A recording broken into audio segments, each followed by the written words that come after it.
अरे चल जइबू छोड़ के तो का फिर अइबू हो। चल जइबू छोड़ के तो का फिर अइबू हो। हमारा बहल आंसू के जान कीमत का लगइबू हो। बहल आंसू के जान कीमत का लगइबू हो। बहल आंसू के जान। तो जी हाँ ये भैया, आप सब कैसन बानी जाए भैया। और हमारा पूरा विश्वास रहेला कि आप लोग मस्त हो खब जा, खुश हो खब जा, स्वस्थ हो खब जा, तंदुरुस्त हो खब जा। और हम बानी आप सबके भोजपुरी गायक व गीतकार नीतीश सिंह। सबके हम प्रणाम करतानी ए भैया। आपन आशीर्वाद हमरा ऊपर बनौले रही जा। और रउआ सबके बीच में बहुत ही कम से कम चार्ज में यानी कम पैसा में हम बहुत ही ज़बरदस्त दर्द भरा बेवफाई संग लेके आ गइल बानी। यानी गम के गाना हम लेके आ गइल बानी ए भैया।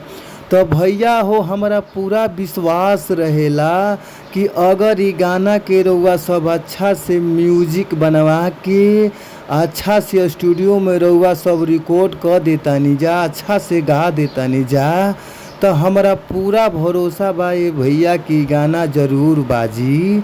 जी भैया, रउआ सब अच्छा गावतानी जा, अच्छा बजावतानी जा, फिर भी रउआ सबके अच्छा मेटर गाना नइखे मिल पावत है भैया। तो रउआ सबके घबराए के ज़रूरत नइखे।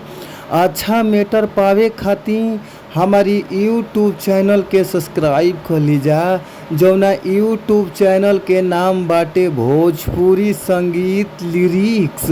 तो आप लोग हमारी यूट्यूब चैनल के सब्सक्राइब करके घंटी के बेल आइकन ज़रूरे दबा लीजा।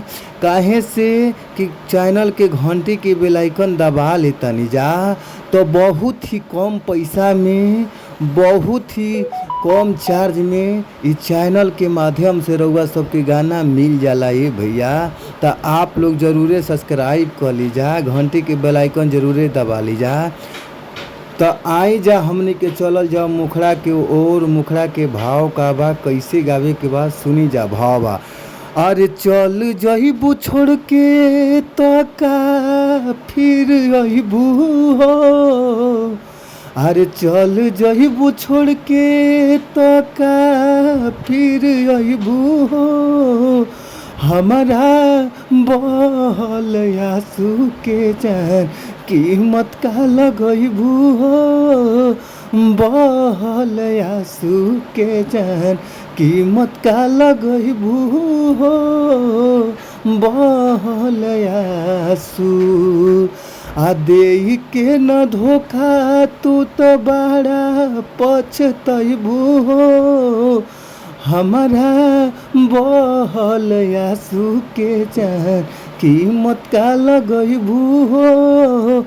बहल आंसू के जान कीमत का लगइबू हो। बहल आंसू के जान। तो जी भैया, रउआ सबके मस्त गाना लागता है, अच्छा गाना लागता। तो फुल सॉन्ग लेवे खातिर स्क्रीन पर नंबर बा, नंबर नोट कर लीजा। 98 350 77 203। एक बार और नंबर नोट कर लीजिए भैया, 98 350 77 203। आप लोग इन नंबर पर कॉल करी जा। कॉल कइला पर बहुत ही कमे से कम चार्ज में गाना मिल जाई। तो आप लोग ज़रूरे कॉल करी जा। तब तक खातिर ले तानी हम विदा। फिर मिल जाई नेक्स्ट वीडियो में, यानी अगला वीडियो में। तब तक खातिर bye bye. Thank you so much, धन्यवाद। आप सभी को लव यू, धन्यवाद।